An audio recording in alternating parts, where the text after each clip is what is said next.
Imagine então levar ao apedrejamento. Isso devia de fato pesar o coração dos pais. É por isso que ao olhar para essa lei, creio eu que os pais seriam mais zelosos e cuidadosos que eles poderiam ser com seus filhos.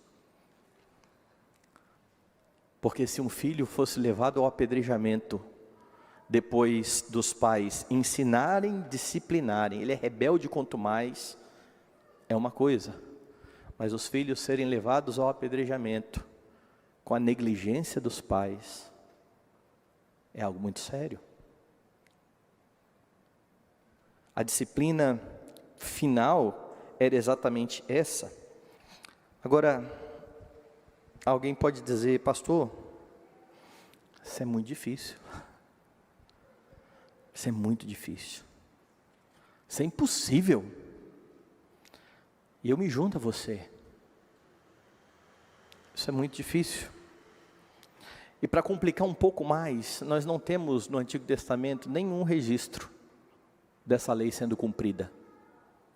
Você não tem nenhum registro de um pai levando o filho para ser apedrejado. E você duvida que havia filhos contumazes e desobedientes em Israel? Essa lei era difícil e possivelmente o povo pecou a não aplicá-la. Mas pense bem, a lei dizia que se um pai tivesse um filho rebelde quanto mais, que ao ser disciplinado não dava ouvidos, deveria entregá-lo à morte. O Novo Testamento nos mostra o caso de um pai entregando o filho à morte. Esse filho não foi contumaz. Esse filho não foi desobediente. Esse filho sempre honrou seu pai.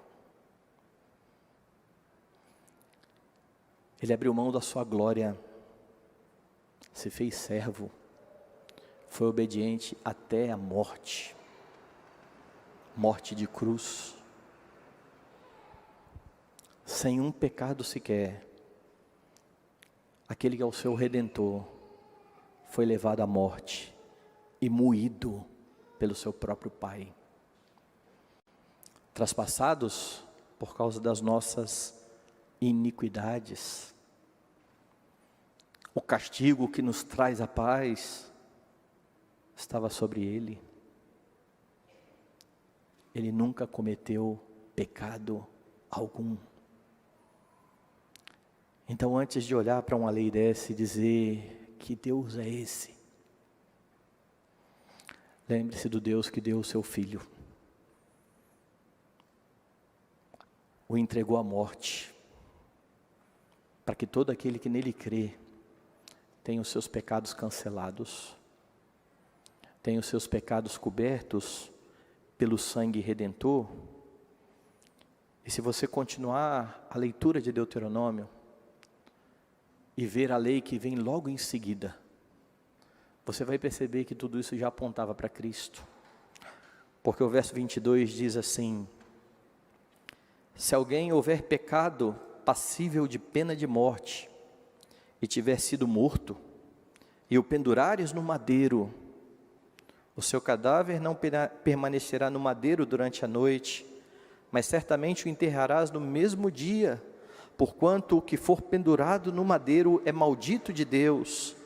Assim não contaminarás a terra que o Senhor teu Deus te dá em herança. Esse versículo que Paulo vai citar aos Gálatas. Maldito aquele que for pendurado no madeiro. Jesus se fez maldito em seu lugar. Jesus perdoa todos aqueles que se achegam a Ele pela fé.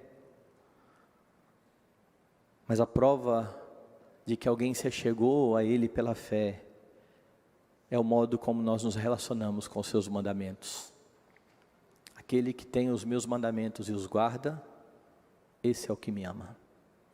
E aquele que me ama será amado por meu Pai. Eu também o amarei e me manifestarei a Ele. Louve a Deus, porque um dia Ele entregou à morte o seu Filho Santo, puro, sem pecado, sem defeito, por causa da minha e das suas transgressões.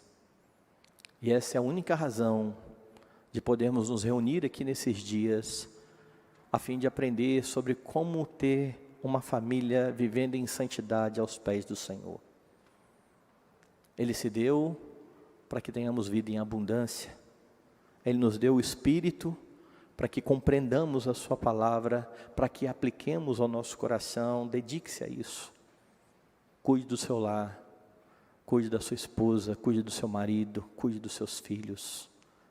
Lembre de louvar a Deus por aquilo que Ele já te deu.